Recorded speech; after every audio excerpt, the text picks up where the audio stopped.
இப்படியெல்லாம் கேட்கும்போது எனக்கு எப்படி அது தோணுதுன்னா, ஐயோ இவங்க ஒவ்வொரு வீட்டில் இருக்கிற ஒவ்வொரு விஷயம் கூப்பிடுற மாதிரியே எனக்கு தோணுது. அப்படிதான் எனக்கு தோணுது. அதனால முறையா வருவாங்க.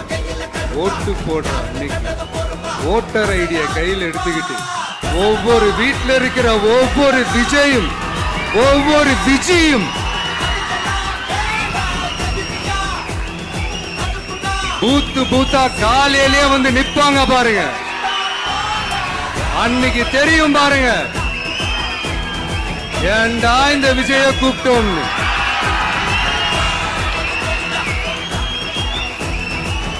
உங்க விஜய் நான் வரேன்.